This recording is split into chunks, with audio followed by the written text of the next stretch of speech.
Well, hello and welcome, and thank you for your interest in this documentary about Mensa of Northeastern New York, covering the time from 2011 back to 1963. This is segment 7 of the 2010 to 1963 part of the documentary. The documentary actually consists of 2 parts. The part we're going to look at now covers the time from October 2010 back to December 1963. And the other part covers the time from November 2010 through December 2011. And we'd invite you to look at that also.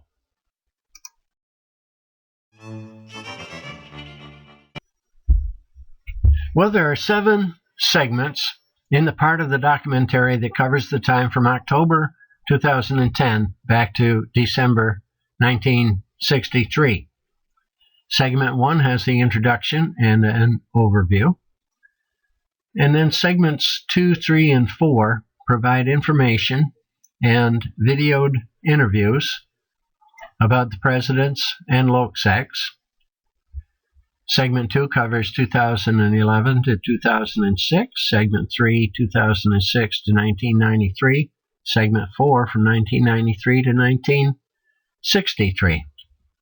And Segment 5 has information about other positions in Mensa of Northeastern New York, and also information about some other noteworthy members, both present and past.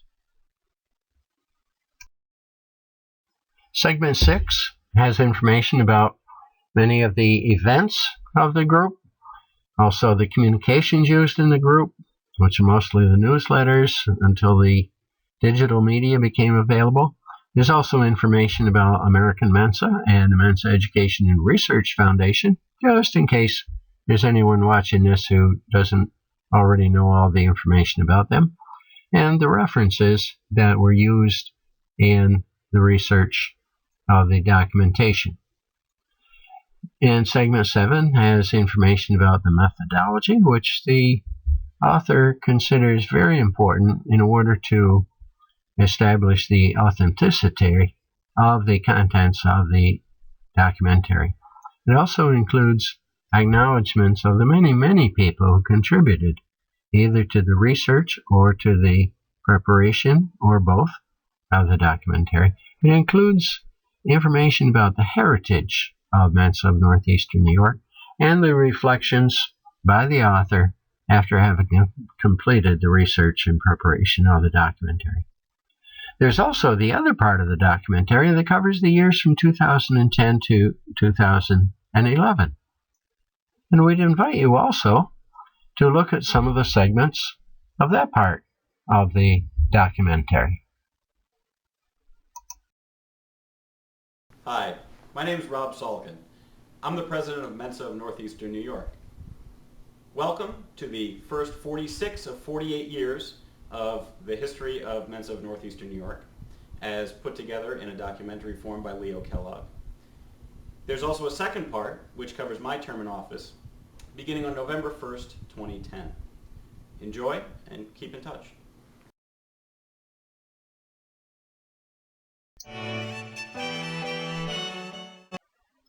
Well, the main part of this multimedia presentation about Mensa of Northeastern New York from 2010 back to 1963 is complete. Now we'd like to take a look at the methodology used in preparing this multimedia presentation and the whole documentary, and consider the sources. And this use of methodology and these sources were very important in order to assure the validity of the documentary. The guiding principles used in preparation of this documentary were authenticity and identification of sources. The techniques that were used to implement these principles were research that is based on documents, which are primarily newsletters. The newsletters are the common thread of information within Mensa of Northeastern New York throughout the years. In the later years, more recently, there are more newsletters available. In the earlier years, the newsletters were not as readily available. Some years there was only a very few. There were some years in which there were no newsletters at all. And there were a few other primary documents that could be used as the basis for inclusion of certain information. The second technique was to identify the source of the information when information or data were included. Another technique included interviews, but only interviews that had recording with them. There were some very important interviews, and a record was made of them, and a copy of the record was provided to the individuals participating in the interview, and adjustments were made to the record until everyone agreed that the information was accurate. Another technique was to include photographs.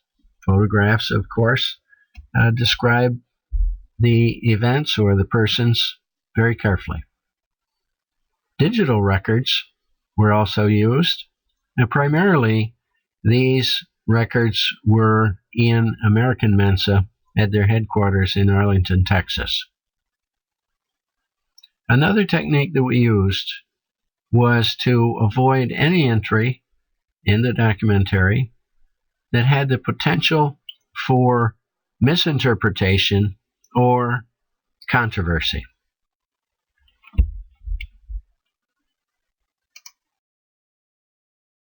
As the research and preparation of the documentary continued, it was necessary, in order to assure the validity of the documentary, to identify the source of the information or data included.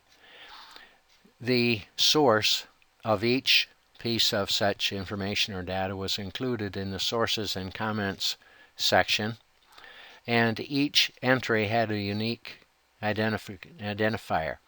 The A part identifies the entries as relating to the part of the documentary about the events and people from 2010 back to the beginning of the group in 1963. Each entry has a unique number also, beginning with 1, 2, 3, and so on, and they're put in there in sequence as the documentary was being prepared.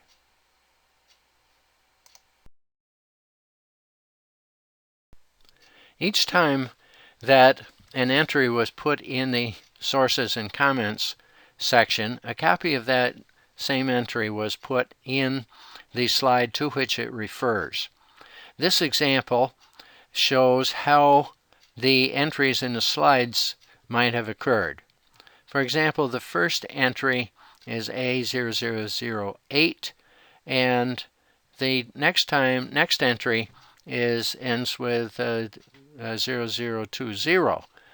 So in between, the research was done relating to other slides. And when additional research was done pertaining to this particular slide, well, then it was input. The third entry is 0021. It happened that the next research entry pertained to this same slide. That could have occurred because the research on the previous aspect was completed, or the research was discontinued at that point. Perhaps it was continued the next day or what. In any case, that happened to have a sequential number. However, then there was a big gap until the next entry was 0046. So time went on before the additional entry was made. In the last two examples, we've seen that in the sources and comments section, the entries were made sequentially as the research occurred to show the basis or the documentation for the entry. And a copy of that entry was then put into the notes section of the particular slide to which the note pertained.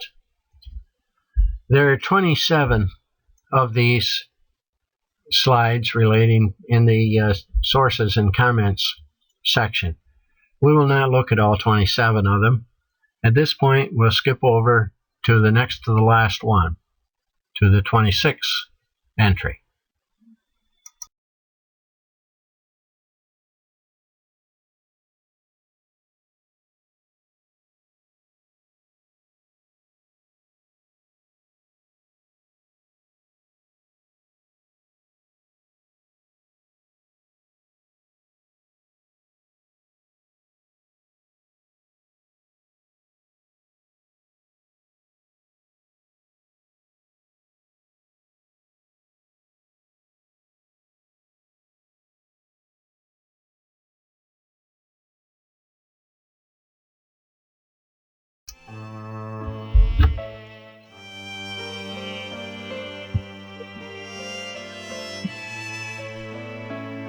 Well, many people have contributed in various ways to the development of this documentary about Mensa of Northeastern New York.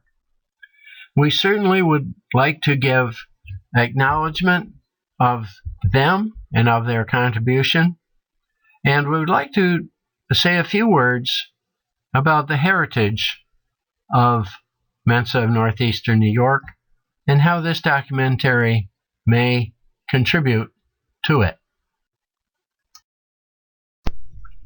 So many people contributed to the development of this documentary of Mensa of Northeastern New York that it is marvelous. And we want to assure that every person in this large group of individuals is acknowledged and receives many thanks for their individual contributions.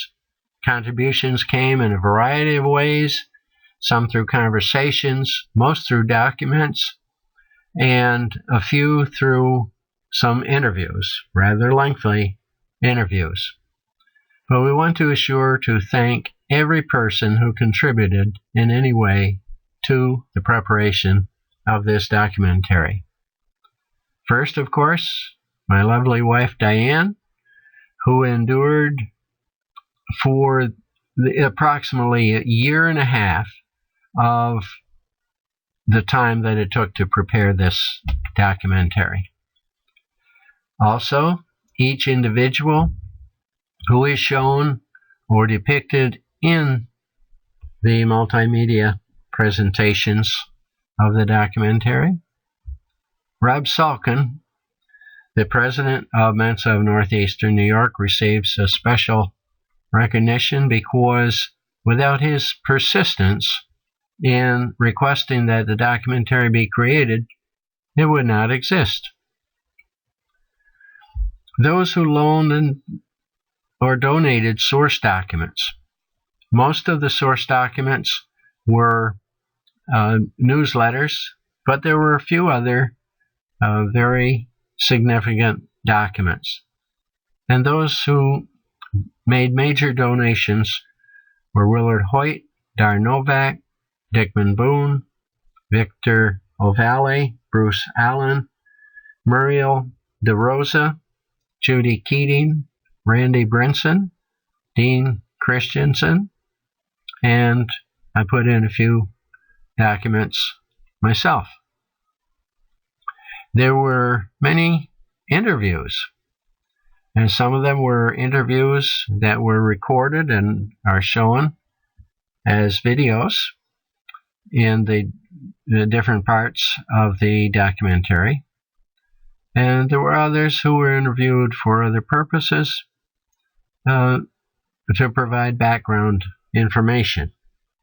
And those who had major interviews were Joe Manuel, Dickman Boone, Willard Hoyt, Dar Novak, Judy Keating, Harry Ringermacher, Richard Rakowski, Ron Norris, Paul Tobler, Charles Raymond, and Peter Houston.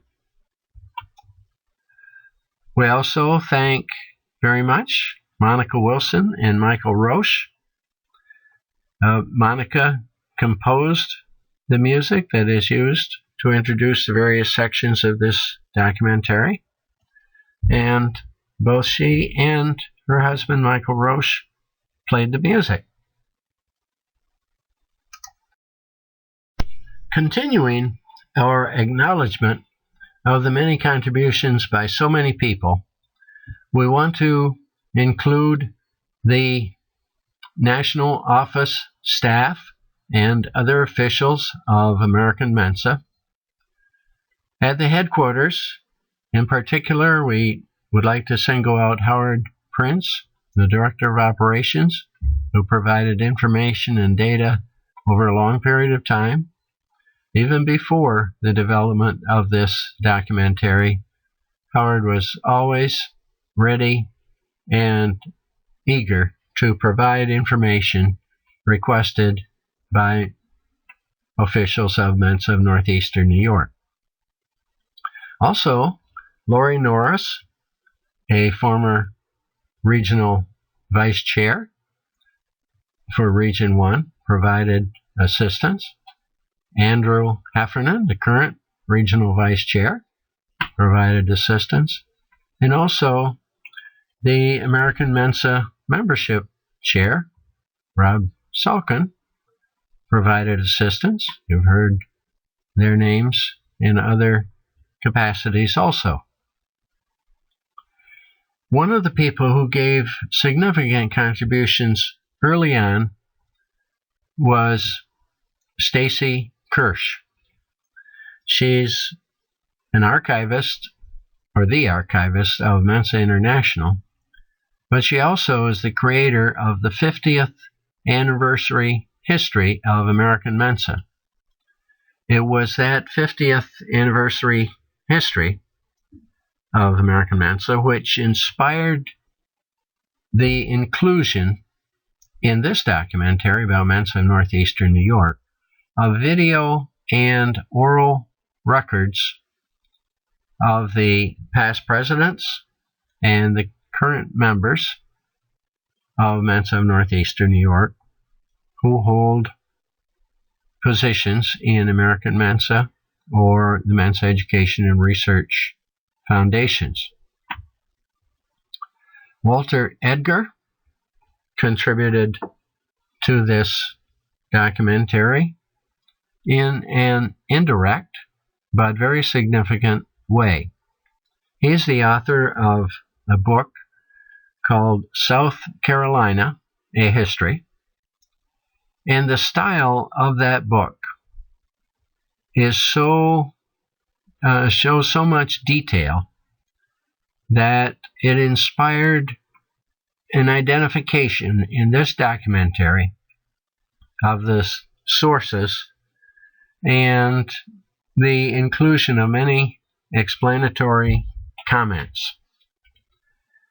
So, although he did not personally contribute, his book made a major contribution to the style used in preparation of this documentary.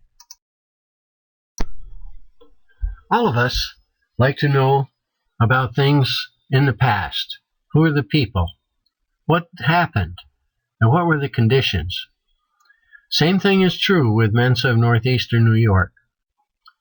We all don't look at it every day, but when we get ready to look at the past, then we need to have the information available in a humanly readable medium. I mention that because there have been many developments in which the media stored information, but time went on and there was great developments in technology, and some of the information on those previous media cannot be read. The one medium that consistently exists is a hard copy. The paper has existed for over 2,000 years, not likely to go out of existence. On the other hand, there are many technological developments, and these are very widely used. It would be optimum for Mensa of Northeastern New York to have an archivist who would focus on the digital aspects of communications and records of the group, and another archivist who would focus on maintaining hard copies. And of course, we need a historian or someone to analyze and synthesize and interpret and portray that information to show the heritage of Mensa of Northeastern New York.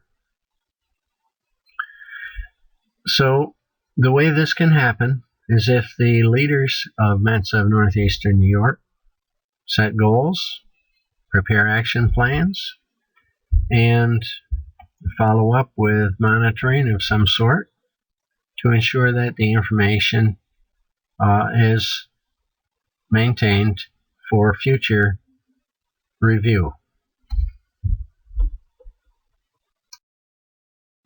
As I was creating this documentary about Mensa of Northeastern New York, covers the years from 2011 all the way back to 1963 when the group was started, I noticed some of the same characteristics in the events that have been held over the years.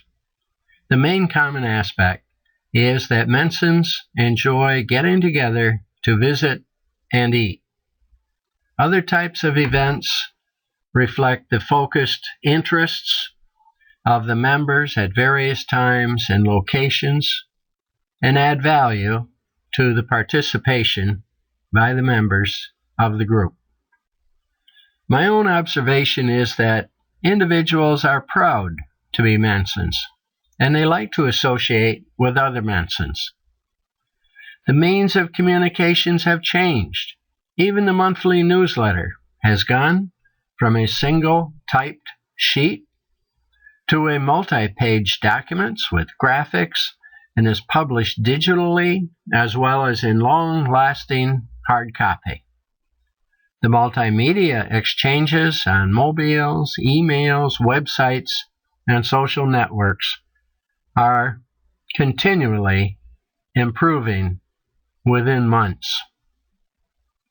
It has been a privilege to write this documentary about the first 48 years of our Mensa Group. I am proud to be a Mensan, and I am grateful to be with the wonderful members of Mensa of Northeastern New York.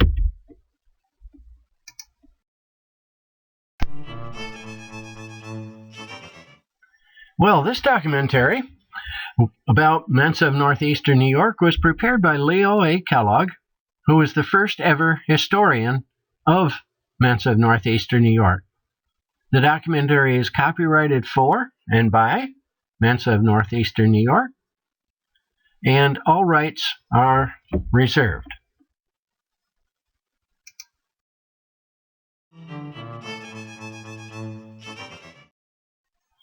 Well, here's a listing of all the segments of the 2010 to 1963 part of the documentary about Mensa of Northeastern New York. When you're done looking at this summary, just go ahead and shut off your video. And we thank you again for your interest in this documentary about Mensa of Northeastern New York.